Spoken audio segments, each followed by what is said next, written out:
Hello അസ്സലാമു അലൈക്കും welcome back. ഇന്നൊരു അടിപൊളി റെസിപ്പി വീഡിയോ ആയിട്ടാണ് കേട്ടോ വന്നിട്ടുള്ളത്.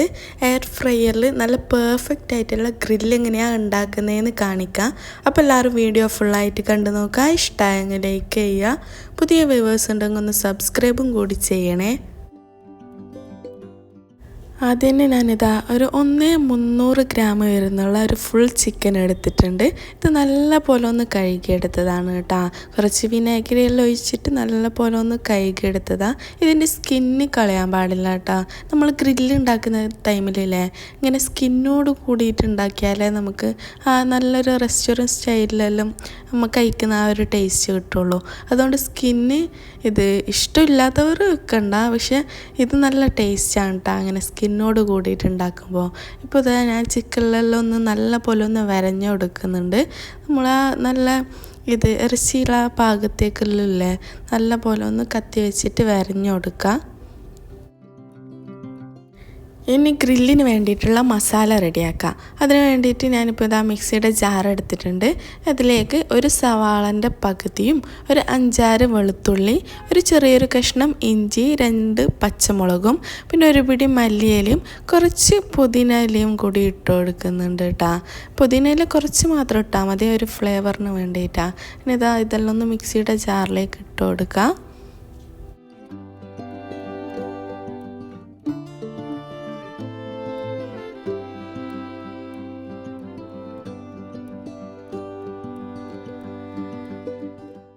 ഇനി ഇതിലേക്ക് 1 ടേബിൾ സ്പൂൺ തൈരും കൂടി ഇട്ട് കൊടുക്കുന്നുണ്ട്. പുളിയില്ലാത്ത തൈര് വേണം കേട്ടോ ഇട്ട് കൊടുക്കാൻ. പിന്നെ ഒരു മാഗി ക്യൂബ് ഇട്ട് കൊടുക്കുക. ഇനി ആവശ്യത്തിനുള്ള ഉപ്പ് ഇട്ട് കൊടുക്കുന്നുണ്ട്. ഉപ്പ് നോക്കിയിട്ട് ഇട്ട് കൊടുക്കുക. മാഗി ക്യൂബിൽ ഓൾറെഡി ഉപ്പ് ഉണ്ടാകുന്നതല്ലേ. പിന്നെ ഒരു 1/2 ടീസ്പൂണ് മഞ്ഞൾപ്പൊടി ഇട്ട് കൊടുക്കുന്നുണ്ട്. 1 ടീസ്പൂണ് മല്ലിപ്പൊടി, 2 ടീസ്പൂണ് മുളക് പൊടി, 1 ടീസ്പൂണ് ഗരം മസാലയും 1 ടീസ്പൂണ് ചിക്കൻ മസാലയും കൂടി ഇട്ടിട്ടുണ്ട്. പിന്നെ ഒരു 1/2 ടീസ്പൂണ് കുരുമുളക് പൊടിയും കൂടി, പിന്നെ 1 ടീസ്പൂണ് വലിയ ജീരകം ഇല്ലേ അത് ഇട്ട് കൊടുക്കുന്നുണ്ട്. പിന്നെ കുറച്ച് വിനാഗിരിയും കൂടി ഒഴിച്ച് കൊടുക്കുന്നുണ്ട്. 1 ടീസ്പൂണ് വിനാഗിരി മതി കേട്ടോ. പിന്നെ ഒരു കളറിന് വേണ്ടിയിട്ട് മാത്രം ഒരു ഡ്രോപ്പ് ഞാൻ ഫുഡ് കളറും കൂടി ആഡ് ചെയ്യുന്നുണ്ട്. ഇത് തികച്ചും ഓപ്ഷണലാണ്, നിങ്ങൾക്ക് വേണമെന്നുണ്ടെങ്കിൽ മാത്രം ഇട്ട് കൊടുത്താൽ മതി. ഞാനിപ്പോൾ വീഡിയോയിലെല്ലാം ആ ഒരു കളർ കിട്ടാൻ വേണ്ടിയിട്ട് മാത്രം ഇട്ട് കൊടുക്കുന്നതാണ് കേട്ടോ. ഇനിയിപ്പോൾ ഇതാ ചിക്കനിലേക്ക് ഈ മസാലയെല്ലാം ഇട്ട് കൊടുക്കുക. നല്ലപോലെ പേസ്റ്റാക്കി അരച്ചിട്ട് വേണം കേട്ടോ ഇതിലേക്ക് ഇട്ട് കൊടുക്കാൻ. വെള്ളമൊന്നും ചേർക്കേണ്ട ആവശ്യമില്ല. പേസ്റ്റാക്കി നല്ല പോലെ ഒന്ന് അരച്ചെടുത്തതിന് ശേഷം ഈ ചിക്കനിലേക്ക് നല്ല പോലെ ഒന്ന് പുരട്ടി കൊടുക്കുക. ഈ ചിക്കൻ്റെ ഉള്ളിലേക്കെല്ലാം മസാല നല്ല പോലെ പിടിച്ചു തരണം. നല്ല പോലെ ഒന്ന് മിക്സ് ചെയ്ത് കൊടുക്കണം കേട്ടോ.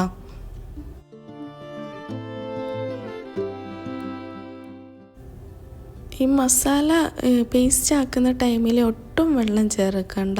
ഇതിൽ ആ തൈരിൻ്റെ ആ ഒരു നനവില്ലേ അതിൽ മാത്രം പേസ്റ്റാക്കി അരച്ചാൽ മതി കേട്ടോ. കാരണം ചിക്കൻ ഓൾറെഡി വെള്ളം ഇറങ്ങുന്നതല്ലേ, അതുകൊണ്ട് മസാലയിൽ ഒട്ടും വെള്ളം ചേർക്കണ്ട. ഇതുപോലെ നല്ല പോലെ ഒന്ന് മിക്സ് ചെയ്ത് കൊടുക്കണം കേട്ടോ. അതിൻ്റെ നമ്മൾ വരഞ്ഞ ആ ഭാഗത്തിൻ്റെ ഉള്ളിലേക്കെല്ലാം മസാല നല്ല പോലെ ഒന്ന് ആക്കി കൊടുക്കുക. ഇങ്ങനെ മസാലയിൽ പുരട്ടി കഴിഞ്ഞതിന് ശേഷം ഇത് റെസ്റ്റ് ചെയ്യാൻ വെക്കുക ഫ്രിഡ്ജിൽ. നമുക്ക് എത്ര മണിക്കൂറാണോ റെസ്റ്റ് ചെയ്യാൻ വെക്കുന്നത് അത്രയും ടേസ്റ്റ് കൂടും ഗ്രില്ലിന്. ഓവർനൈറ്റെല്ലാം വെച്ചാലില്ലേ നല്ല ടേസ്റ്റ് ആയിരിക്കും കേട്ടോ. ഞാനിപ്പോൾ ഒരു 4-5 മണിക്കൂർ റെസ്റ്റ് ചെയ്യാൻ വെക്കുന്നുണ്ട് ഫ്രിഡ്ജിൽ.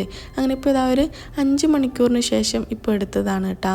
ശരിക്കും ഓവർനൈറ്റ് വെച്ചാലില്ലേ നല്ല ടേസ്റ്റ് ഉണ്ടാവും കഴിക്കാൻ. നിങ്ങളൊന്ന് ട്രൈ ചെയ്ത് നോക്കുക. അങ്ങനെ ഇപ്പോൾ എയർ ഫ്രയർ ഒന്ന് പ്രീ ഹീറ്റ് ചെയ്യാൻ വെക്കുന്നുണ്ട്.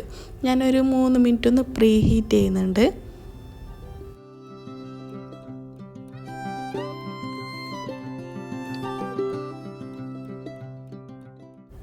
അങ്ങനെ എയർ ഫ്രയർ ഹീറ്റ് ആയിട്ടുണ്ട് കേട്ടോ. കുറച്ച് ടൈം മാത്രം വെച്ചാൽ മതി. ഇനി ഇതിലേക്ക് ഞാൻ ജസ്റ്റ് ഒന്ന് ഓയിൽ സ്പ്രെഡ് ആക്കുന്നുണ്ട്. ഇത് ശരിക്കും നോൺ സ്റ്റിക്കാണ്, പക്ഷേ ഇങ്ങനെ ഓയിൽ സ്പ്രെഡ് ആക്കിയാലും നല്ലതാണ് കേട്ടോ. അങ്ങനെ ഗ്രില്ലെല്ലാം ആക്കുന്ന ടൈമിലില്ലേ ജസ്റ്റ് ഒന്ന് ഇത് കുറച്ചൊന്ന് സ്പ്രെഡാക്കി കൊടുത്താൽ മതി. ഇനി ഇതിലേക്ക് ആ ചിക്കനൊന്ന് വെച്ച് കൊടുക്കുക.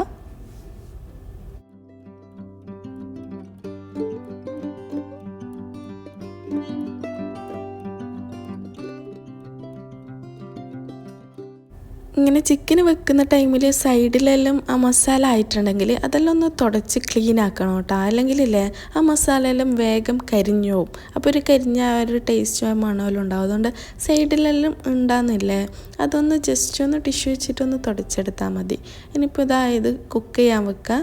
ഇത് ചിക്കൻ ഗ്രില്ല് ചെയ്യാൻ വെക്കുന്ന ഞാനിപ്പോൾ ഒരു 170 ഡിഗ്രിയിൽ 40 മിനിറ്റാണ് കേട്ടോ വെക്കുന്നുള്ളത്.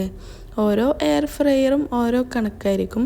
പക്ഷേ ഇങ്ങനെ ലോ കുക്കാക്കി എടുത്താൽ നല്ല പെർഫെക്റ്റ് ആയിട്ട് കുക്കായിട്ട് കിട്ടും. അതുകൊണ്ട് 170 ഡിഗ്രിയിൽ 40 മിനിറ്റാണ് കുക്ക് ചെയ്യുന്ന ടൈം.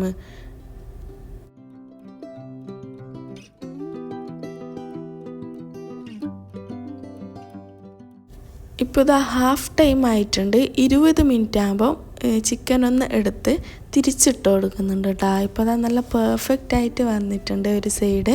ഇനി ഇതൊന്ന് തിരിച്ചിട്ട് കൊടുക്കാം. നല്ല പൊളിയാതെ വേണം കേട്ടോ തിരിച്ചിട്ട് കൊടുക്കാൻ. കുറച്ച് സ്ലോ ആയിട്ടൊന്ന് തിരിച്ചിട്ട് കൊടുക്കാം. നേരെ ഹാഫ് മിനിറ്റ് ആകുമ്പോഴാണ് കേട്ടോ ഇത് തിരിച്ചിട്ട് കൊടുക്കേണ്ടത്.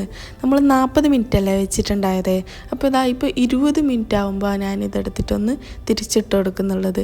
ഇനിയിപ്പോൾ ഇത് തിരിച്ചിട്ടതിന് ശേഷമല്ലോ അതിൽ ബാക്കി വന്ന മസാല ഉണ്ടെങ്കിൽ ഇതിൻ്റെ മുകളിലേക്കൊന്ന് സ്പ്രെഡ് ചെയ്ത് കൊടുക്കുക കേട്ടോ. കാരണം ഇതിൻ്റെ മുകളിൽ തൊലി ഉണ്ടായതുകൊണ്ട് അങ്ങനെ മസാല വേഗം പിടിച്ചു വരണമെന്നില്ലല്ലോ. അതുകൊണ്ട് ബാക്കി മസാല ഇതിൻ്റെ മുകളിലേക്ക് ജസ്റ്റ് ഒന്ന് സ്പ്രെഡാക്കി കൊടുക്കുന്നുണ്ട്. ഇനി പിന്നെ ഇതൊന്ന് ഗ്രില്ല് ചെയ്യാൻ വെക്കാം.